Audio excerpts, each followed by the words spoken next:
Vivo launched a mid-budget phone that boasts flagship features.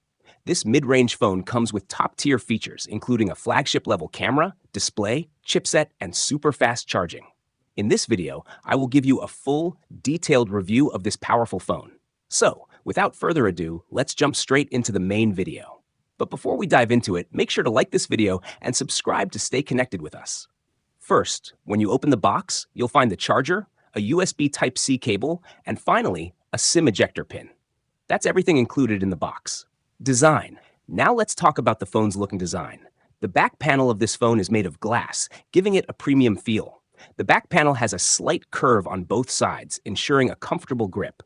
The phone's body is framed with aluminum, adding durability. The power button is located on the side of the phone, and on the front, you'll find a punch-hole selfie camera. The display is curved, providing a smooth viewing experience, and it's water and dust resistant, so no need to worry about minor splashes or dust.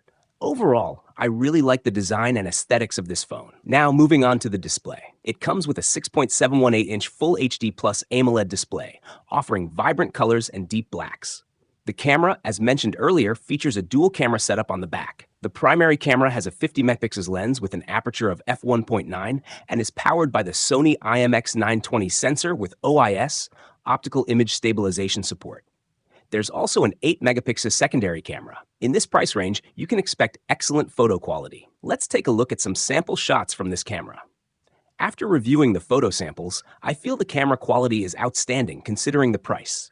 You can also expect top-tier selfies with this phone. Performance. Now, let's discuss one of the phone's highlights, performance. It is powered by the MediaTek Dimensity 9200 Plus chipset, built on 4nm technology. You can enjoy smooth gaming experiences at high settings without any lag.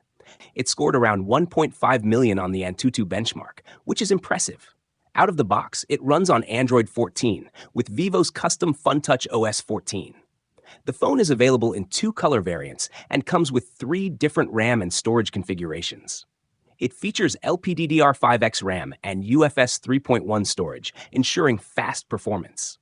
Additionally, it has dual stereo speakers and advanced cooling technology, so even during heavy gaming, the phone won't heat up much, and if it does, it cools down quickly. Price. The base variant of this phone is priced at $28,999, while the mid-tier variant with 8GB RAM is priced at $32,999. The top-tier variant is expected to be priced around $45,000. Now, considering these prices, what do you think? Do you think this phone is worth it at this price? Would you consider buying it?